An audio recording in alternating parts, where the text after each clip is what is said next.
We are live. Coaches. Blow the whistle, ay. Blow the whistle, ay. Blow the whistle, they can't hold a flame against you, ay. Blow the whistle, blow the whistle, ay. Blow the whistle, got the game, it ain't no issue, yeah. Blowing the whistle, I had enough with you, the championship, it is gone.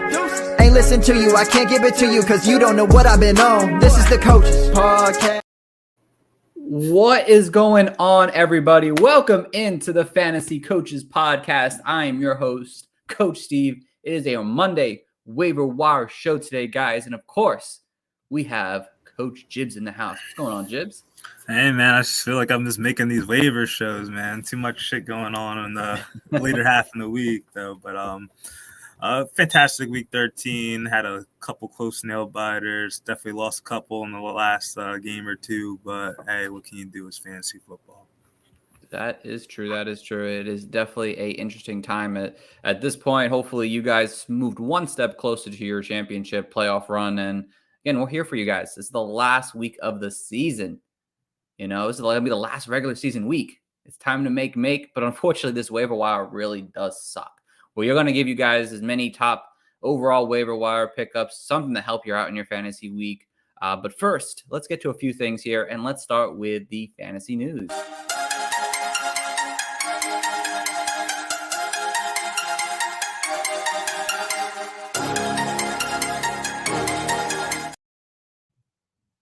All right. So we got a few things going on here. Yeah, there's a lot going on here.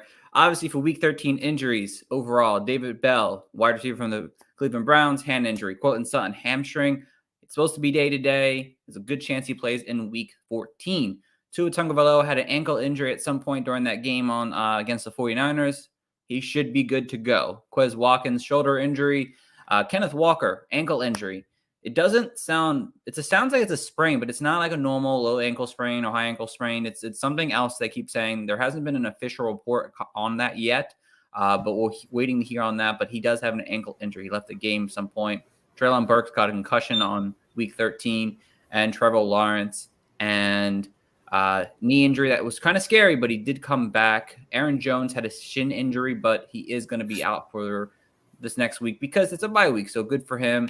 Lamar Jackson, this was pretty big, knee sprain, likely to miss Week 14 now at this point. We don't know if it's going to go to multiple weeks, but it's definitely a major thing, obviously, for fantasy owners who have Lamar Jackson or any part of this Ravens offense, especially Mark Andrews. Hayden Hurst, calf injury, automatically out Week 14. Jimmy G, foot injury, very early in this Dolphins 49ers game. He is now out for the season.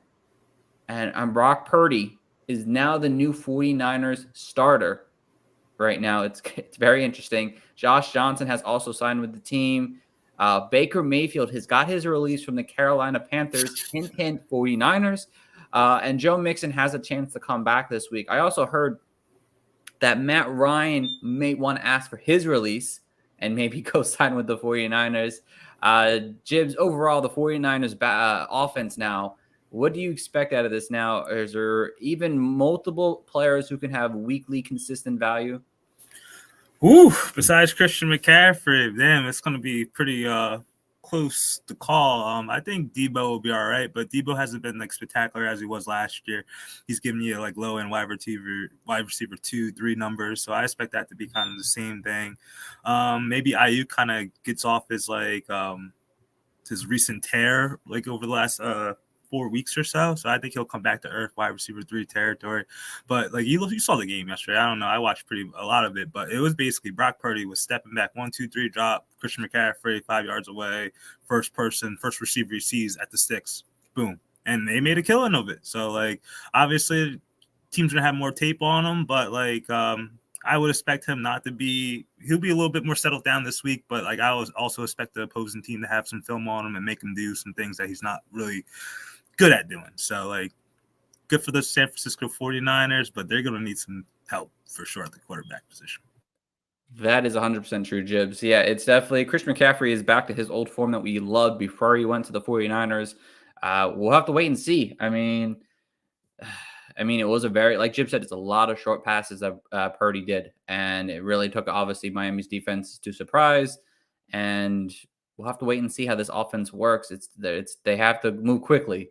And a lot of fantasy owners are relying on a lot of these fantasy options to go through. Everyone probably much takes a step down besides Christian McCaffrey.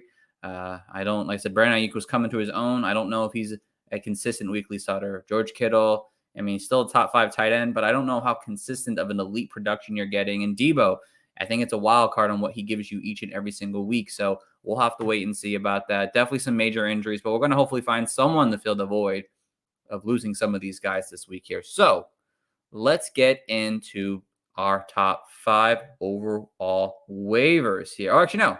Sorry. We have a new segment on the show. I forgot. Our Trust-O-Meter, even though I just said Trust Meter. But, Jibs, we're going to start with the first one on my little Trust-O-Meter here, if I had it not pulled up already, which I didn't. So Trevor Lawrence is a 6. Trevor Lawrence, yes. I read the doc today. The 6. Perfect. I'm glad you read the doc today. He plays Tennessee, Dallas, and New York Jets over the next 3 weeks here. Now, I'm not taking concern to the injury because he came back in that game and did finish, but he was on a little bit of a hot streak up until, I think he's going to finish as a top 12 quarterback still this week, but Jibs calls him a 6 at this point. I think a 6 is a nice touch to it. He's going to have a great matchup this coming week against the Titans. The Cowboys at the game could be a mixed match. I think the Jets team will really kind of step down on Trevor Lawrence's ability to throw the ball, so I do get that a lot. All right, let's see. Jared Goff. Jared Goff has been really good over the last few weeks here now and really come into his own. The offense seems to be healthy, ready to go. But can you trust him now, Jibs, as we push for the playoffs and into the playoffs? Ooh, push into the playoffs. That's a little bit hard to trust, but on my list, I gave him a 7. Like, Minnesota is easily beatable. The Jets, I don't really have any quirks with that. It's just like some of those road matchups in the fantasy playoffs. That's my cause for concern because Goff is a completely different animal at home than he is on the road, and he's been I think 3 or 4 straight home games. So, there's going to be a couple in the playoffs. Yeah, that is very true.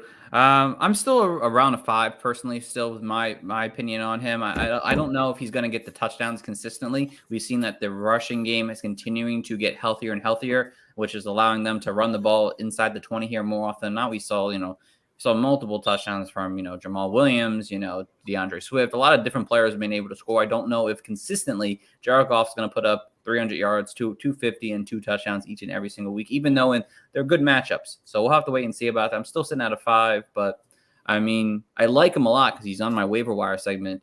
Just some small slight concerns about him overall. So over to the next player here. We're going to RB now. It's Cam Akers. Cam Akers came off a impressive 18-point game here now at this point. But he's got the Raiders, the Packers, and the Broncos. Very favorable matchups here now. Jibs, how much are you trusting? How much is your trust level in Cam Akers? Oh, it's like a trick question, man. Like, I looked at those matchups and I was like, wow, like the grass is green right here. But still, we're talking about the Rams. Like, I need to see one more game with Wolford and company before I can buy back into Cam Akers. We saw 2 weeks ago, Kyron Williams was basically running efficient, getting catches. And then this week, it's a Cam Akers show when they're actually competitive. So, Las Vegas, I think competitive game. Green Bay will probably be competitive, and the Denver is just a shell of himself. So, like, if he could get 12, 13, 14 touches and a touchdown, hey, man, he could be in my lineup. But for now, he's a 4. I got to see one more week. Yeah, no, I think a 4 is a nice place to put him here, Jibs. Honestly, I think you're excited about going to pick him up if he's out there. We'll talk about that in a little bit. But you can't trust him completely yet. There's interest there at a 4 overall meter read on this one. But I need to see, like Chip said, we need to see it one more week because, yeah, he put up a big game, but he had 2 touchdowns. That really helps when you have a big game. You have 2 touchdowns on your day. That's 12 fantasy points just from that. It means he had 18. He had 6 points on the rest of his day on yards and everything else. So we'll see if that's trustworthy there enough. Do another week, Cam Akers, and we might trust you a little bit more. All right, Jibs, over to the next guy. Dameon Pierce finally came back to life after some terrible games the last few weeks here, but he has Dallas, Kansas City, and Tennessee. Some tough matchups. Can you trust him over the next few weeks? You muted me. I trust Cam Akers more than Dameon Pierce. Comparatively, the matchups, they're all right. Like Dallas is a hard defense. Tennessee is a hard run defense. Kansas City is probably the best matchup in there, but like all Dallas and Kansas City, for my opinion, they're gonna have to score. And Houston, if they don't score or they're not gonna be running the ball, they're gonna have to pass to play, pass to catch up. And that's where I see him getting kind of game scripted out, and he'll probably have some weeks like he had in weeks 12 and 11, where it's just minimum production and he hit that wall. But yeah, it's tough to trust. You can put it out there, like it's hard to sit a player with who's getting 15 to 18 running totes, but ugh. Yeah, I mean, I'm kind of at like a 5 with Damian Pierce. I don't have a complete trust in him because, they do play two pretty tough run defenses in the Titans and the Cowboys. And I mean, the offense is not. I mean, the offense picked it up this week, which is great, but Cleveland was a really bad run defense, so I don't know how much I trust them. I mean, I wish there was still trade options. So I'd love to trade him after this past week's performance, but that's gone way by. So, I mean, I'm at a 5 with him. I don't have completely must-start value on him. I think it's depending on the matchups with Damian Pierce and who you have on your roster basically at this point. So he's a 5 for me. Next guy on the board is Alvin Kamara, who has been just pretty much nothing over the last like 3 or 4 weeks now. And we'll see how tonight goes. Could be worse, but he hasn't really put up much production personally, unless I'm mistaken. But yeah, he's got Atlanta, Cleveland, and Philly. Really 3 great matchups for running backs. How would your trust level on Kamara, Jibs? It's the highest of the list, man. I'm going to give him an 8, especially with the matchups with Atlanta and Cleveland on the slate. Damian Pierce didn't do nothing the last 2 weeks. Gets Cleveland, has a great day. Atlanta is just a track meet for points to be scored. It all comes down to how the Saints utilize Alvin Kamara. If these guys can actually pick up the pace, get more plays in, and stop lollygagging with Taysom Hill all the time, I think Alvin Kamara could be great. Otherwise, you're just getting, 9 rush attempts and a couple catches, which is basically, you might as well just go get yourself a Tony Pollard by then instead of paying up for that second-round pick we all used him on. Yeah, again, and that's very true. And the way you think about it is that he might not do well tonight, which definitely is going to hurt. I have him at a 7 right now. I'm hoping that they have a bye week in week 14. You get a week of rest. The offense tries to figure some shit out to get themselves, because they still have a chance to the playoffs. They're that division in the NFC South, you could win that in the last 4 weeks of the season. They go 4-0 pretty easily, even though they lost to Tampa. I think it's twice this year. I don't think they beat Tampa, I think, week 2. But there's a chance for them still to make the playoffs. So they're not going to give up on the season here. They're going to continue to thrive. And 3 great matchups, it could be really worthwhile. And I think you have to have that level of trust and just start your stud mentality when it comes to Alvin Kamara right now. All right. 2 good matchups. That run defense of Philly is getting back to par now. Okay, they had 1 good week. Calm down. Travis Etienne. He's been, he started out hot when he got the job as a starter, and now it's been kind of mediocre since then. And obviously the injury hasn't helped, but he's got Tennessee, Dallas, and the Jets, 3 pretty decent matchups. What's the trust level on Travis Etienne right now? I gave him, I have a 5 down. It could be a 6. Like, he has extremely tough matchups, and like obviously, like you just said, the injury could have hampered him last week, but I just need him to get more involved in the passing game. If he get those numbers up, I think he'll be a rock star start. But Tennessee, great run defense. Dallas, good run defense. And the Jets are the Jets. So, like, I think it's not going to be sunshine and rainbows this next 3 weeks. Yeah, I think I'm somewhere around that 5.5 range when it comes to Travis Etienne, because I don't fully trust him completely still. I mean, he's got a good matchup if he gets involved in the passing game. That's the issue. If he doesn't get involved enough in the passing game, and this team is thriving in the passing game to some extent right now. So unless they get that going, I'm a little concerned, but he's still going to carry the work of this offense here. And hopefully that gets him enough to be able to put up enough fantasy points, especially when you're, getting into the playoffs and even in the playoffs. So, all right. Over the next one is our first wide receiver here, Drake London. First big game that he's had in probably 2 months. And he's got New Orleans, Baltimore, and Arizona. I think very favorable matchups for wide receivers. Now, Jibs, what's your trust level on Drake London over there? I got no trust if I dropped him before this big-ass performance. I'm so mad. I put 3. I heard some talk over, I guess some reporting over this morning that QB change could be coming to Atlanta, and then you got to start from scratch again. Like, I don't know how this offense is going to go, but I definitely don't believe going from Marcus Mariota to Desmond Ridder is going to make him more pass-heavy. That's for the damn sure. So, like, yes, he did kill the Pittsburgh Steelers. Pittsburgh Steelers a pretty good matchup, but Minnesota was a tough one. Chargers, no points could be scored, but they got a defense, and the Giants are a pretty good pass defense too. So I'm not expecting him to have anything like he did last week. Yeah, I think I'm somewhere around that 4 range. I don't trust them still yet, and maybe when we do this again next week, maybe that changes my overall mind when it comes to help her with the door. And when it comes to Drake London, is that he's seeing the targets, but he's not being very effective on what he's able to do with those targets. And he's obviously not seeing great targets overall in this offense with Marcus Mariota. Jib is right. I don't know if Desmond Ridder is going to change the way he's more efficient. I mean, maybe. Ridder had some pretty spectacular moments in college. He hasn't shown us at the NFL level those talents, really. In your fantasy playoffs, I don't want to trust a rookie who's not performing and switching to a rookie quarterback who on a bad offense that's not really throwing the ball more, even when they're losing games. So I'm off. I'm on a 4 at best when it comes to Drake London. Oh, and I'm also sorry. I gave the wrong matchups. He has New Orleans, Baltimore, and Arizona. There in Arizona. So good. All right, another stud from the season here that we just been really disappointed in, Michael Pittman Jr.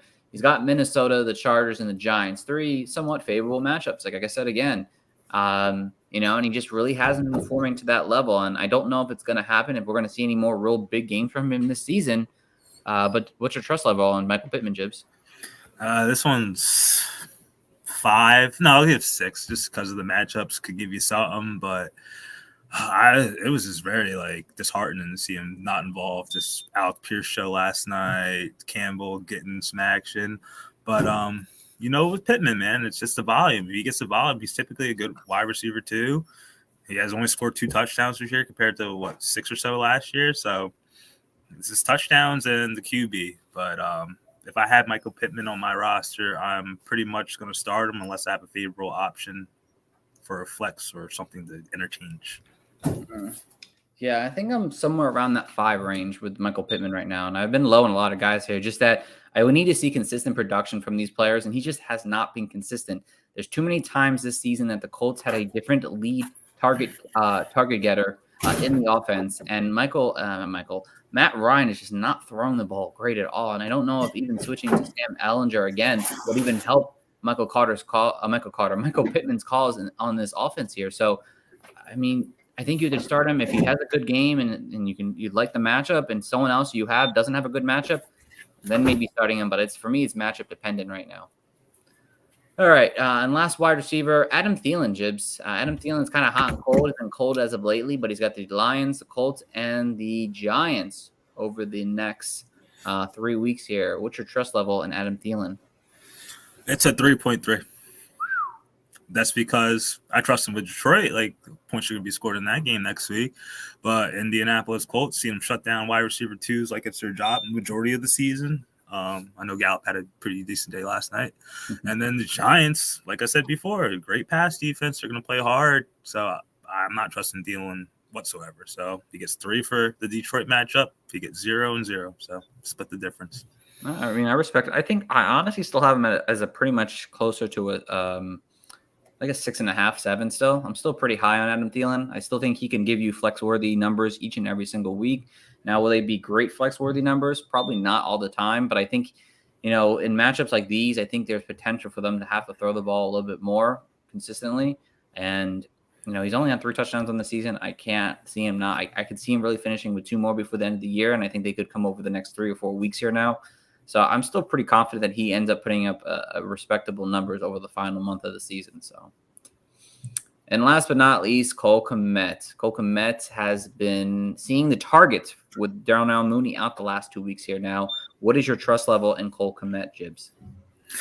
You can't spell trust without T. Now, basically for Cole Kmet, he's a tight end. You don't have any trust in tight ends, but you always want the ones who are getting some good production. Cole Kmet's basically the second primary target getter for Justin Fields, I would think. I know some receivers will probably have some boom weeks, bad weeks with their production, but I know Cole Kmet should be kind of penciled in for 6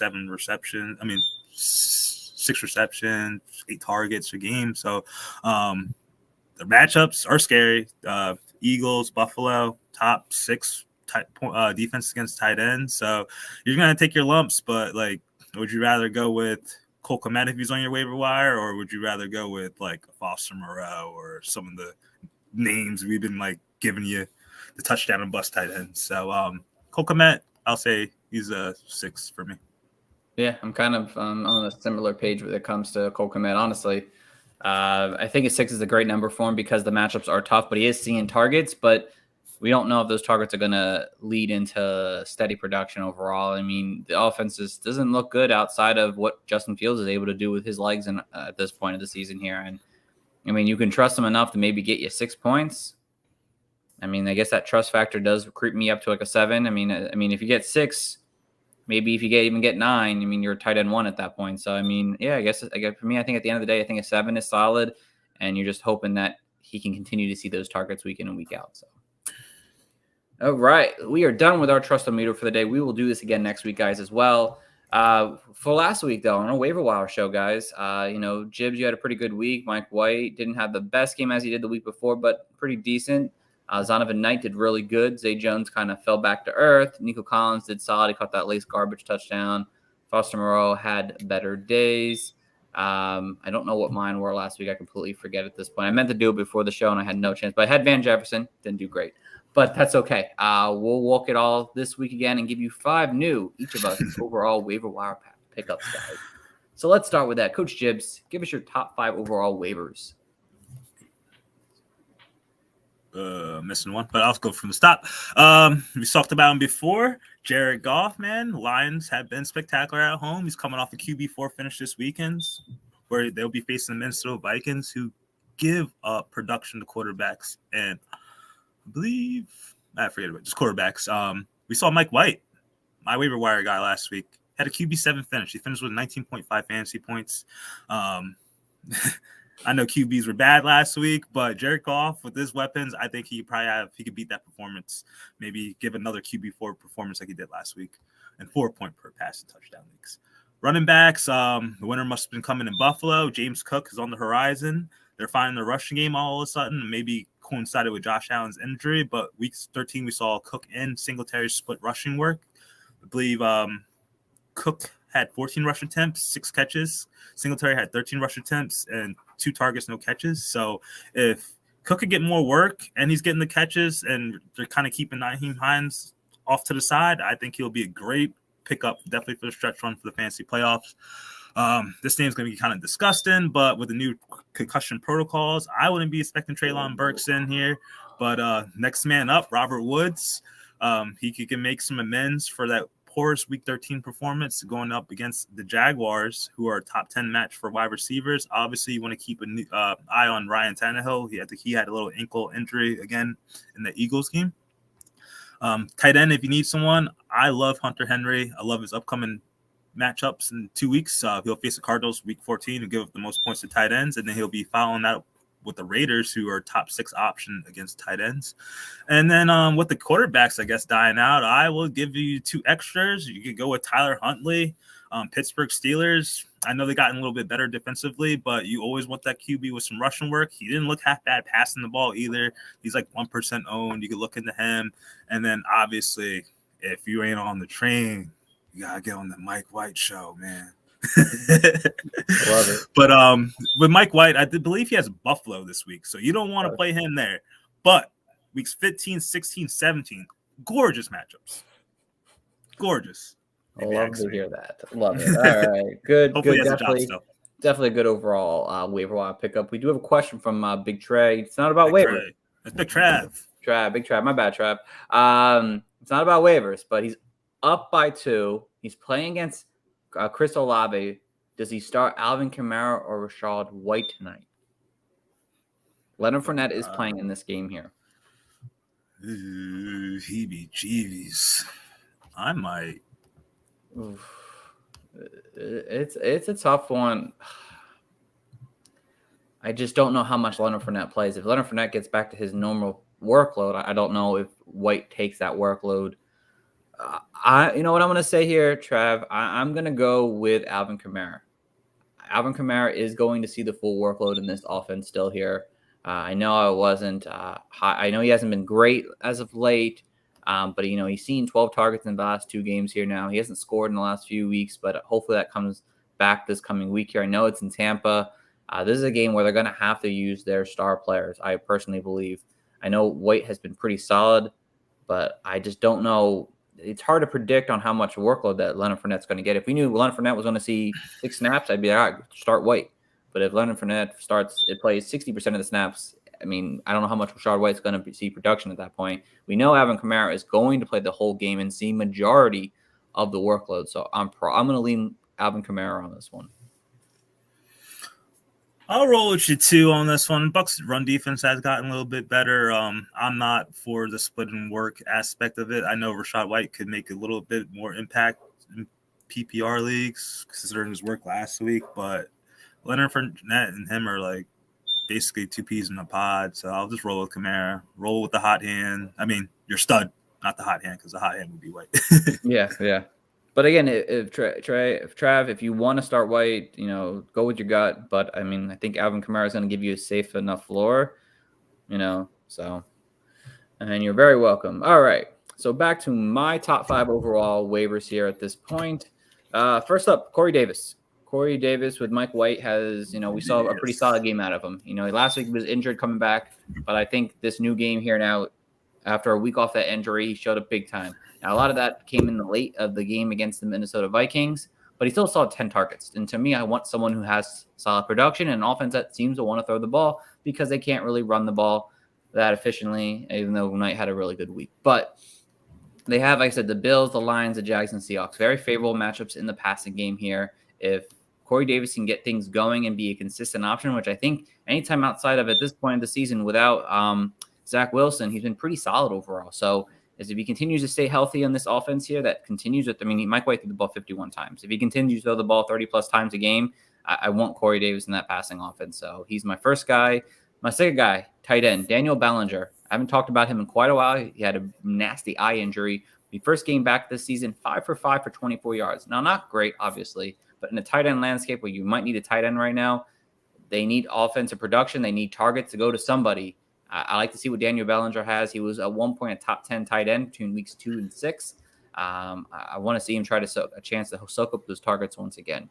Jibs already mentioned this guy once, James Cook, career high in snaps, outperformed Devin Singletary this past week. Again, I don't want to assume that his production is going to be what he showed us this past week, but potential for a league winning type of player in James Cook, I kind of want that on my team right now.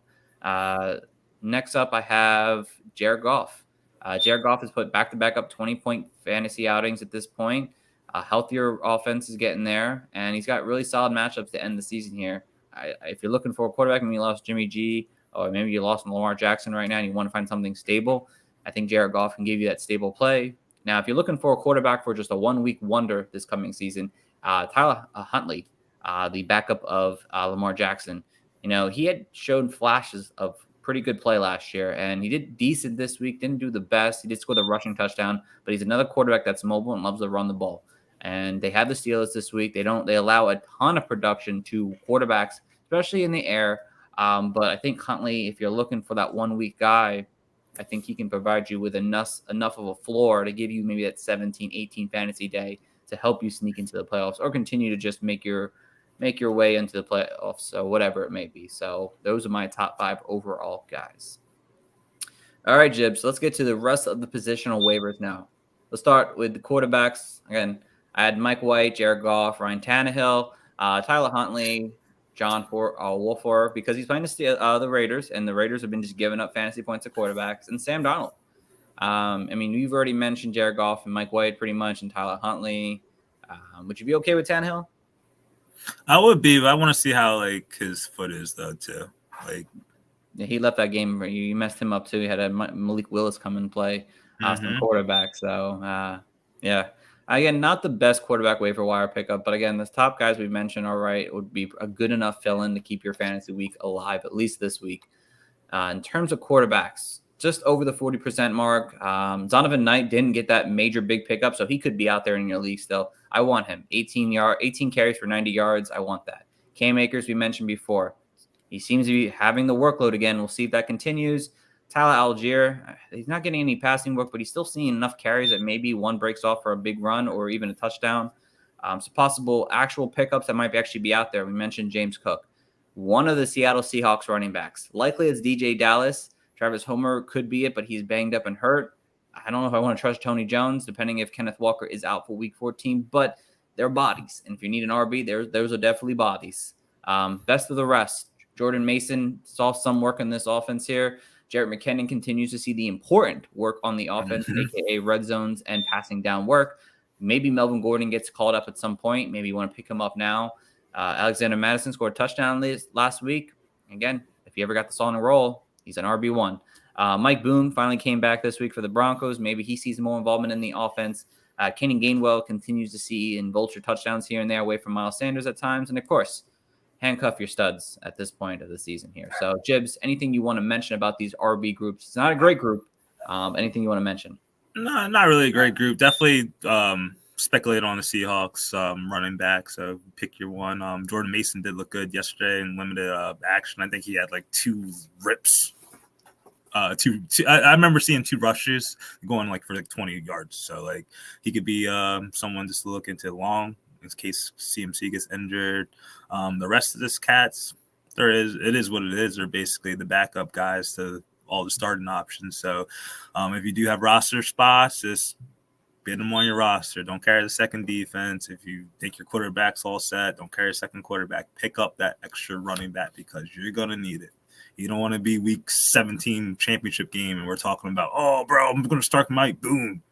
Don't want to do that. Don't want to do that. Yeah. No, I did that. Lost championship. So exactly. Again, not a great RB week this week unless those guys that are over that 40% are there. I mean, maybe, and obviously James Cook, I don't really want to throw mad money or waste too much on that. Over the wide receivers, just some guys over 40%. Bob Woods, Michael Gallup, Paris Campbell, some possible real top pickups you could actually get: Jameson Williams, Nico Collins, Corey Davis. Best of the rest: Isaiah McKenzie, DJ Shark, Terrence Marshall, Matt Collins, Odell Beckham, Julio Jones, Jahan Dotson, Demarcus Robinson, Equimanius St. Brown, and Van Jefferson here. Jibs, anything you want to mention on this group? I've been banging your heads for like the last month. Nico Collins, even though it's the crappiest production you get, I'll still take your 12 PPR points. Corey Davis was a waiver option for me as well, Steve, but that Buffalo matchup kind of scared me, so I didn't want to like put my name on the line for that. Isaiah McKenzie's back-to-back weeks with like decent production, 4 to 5 receptions, at least 5 receptions actually. So roles are obviously interchangeable, but he seems to be picking up the pace. I doubt Odell Beckham will be ready for make fancy contributions while you're in the playoffs, so you could speculate on him, but definitely look into the Julio Jones. He gets wide receiver 3 love. It's not that much, 3 wide receiver league with a flex, he could be usable. And Jahan Dotson, I know he had the hot start to the season. He had an amazing touchdown yesterday. Spin moved to get into overtime. I'll be looking into him. All right, I like it. I like it. Yeah, Brown, but I ain't chasing no Bears receiver. Yeah, I mean, again, this isn't a great wide receiver core. You're not finding anyone in particular that's going to really dominate. Maybe, there's really no one here that I completely trust with a consistent factor. But, there are bench spots, and if you need someone to pick up for this coming week's bye, Mageddon, that's basically what they're there for this week for you guys. Tight ends, no one really over that 40%. Some possible pickups are under that 40%. Greg Dulcich is back under 40. Daniel Ballinger. Some other guys like Evan Ingram, Hunter Henry, Tyler Conklin, Robert Tonyan, Jordan Akins. I'm not going to even say the guy from the Tennessee Titans. Yeah, I'm not going to even try it. If you look up on the Tennessee Titans depth page, you'll know who it is. So, nope, not going to try it. Nah, I'm good off that. Anything you want to say about this group here, Jibs? The guy we can't name has been looking a little lively. Your mic's coming in and out. I said the guy's name that we can't say has become a little bit lively over the last 2 weeks. If you need a desperation option, you can look into him. But it's the usual suspects: Robert Tonyan, Evan Ingram's of the world. They're touchdown or bust. We picked the bad weeks from there. Have some good production. Like we've been chasing Evan Ingram last month, and then he finally scores a touchdown in a tough, difficult matchup. So if you're going for the tight ends, man, get Greg Dulcich. I will follow that up with Hunter Henry. Then I'll follow up with Steve's Daniel Bellinger. But the rest of the group, man, just hold your nose and throw the dart. Yeah, I like the way you put that there, Chips. Yeah, again, not the best group overall, but again, some guys will maybe give you that low end tight end 1 week sometimes. You just got to play the matchups with all these guys at this point. Just play their matchups. If you're not starting a tight end, you've been playing matchups all season anyway. So again, nothing to really worry about. Again, this wasn't a great waiver wire week, guys. Not the best one overall. From fortunate because you probably need these players to make that playoff push, but hopefully you have enough on your bench to keep you afloat for this coming week here. And yeah, that's really about it this week, guys. Hopefully you guys enjoyed this episode. Coach Chips, anything you want to mention before we get going tonight? Guys, play your lineups to the end. I have a league where I have 2 managers, 5 and 7, basically elimination game for the playoffs. The guy I had, Joe Mixon, was complaining in the chat that he's not going to play. Basically, like, oh, the season's over. They had a literally track meet, 164.8 to 163.9 or something. The guy lost on an extra point from Brett Meyer. He needed 6 points. An extra point gave him 5. So, oh wow, yeah, that's crazy. Yeah, that's fantasy football. That's fantasy football for you. So play to the end, guys. Don't give up, even if your studs are out the lineup. Just keep it going. You never know how it's going to end. This is true. All right. Well, again, we always appreciate you guys for tuning in, listening. Thanks for your comments in the chat as always. Again, please go visit our website at www.thefantasycoaches.com. We got our articles. We got rankings, our podcast. The playbook is up there. It's going to be new and improved for next year. Can't wait. We're getting close to the end of the season here, guys. We're going to get into some, a little bit of dynasty talk over the next few weeks on these Monday podcasts, but not too much until February. So as always, follow us over on Twitter at Coaches Fantasy. You can give us a like on Facebook. Subscribe to our YouTube channel. We are at 100 now. It's exciting. Let's make it to 200 before next year. We'll see. Maybe not, but it'd be a great Christmas gift if you guys could help us out. And as always, please feel free to reach out to us at any moment for any fantasy questions, whether it's waiver wire trades, commissioner help, start and sits. We're here for you guys anytime you need, and we're here to help you guys get that championship. So tune in until next time, guys. We'll be back on Thursday. Have a good one. Go Birds!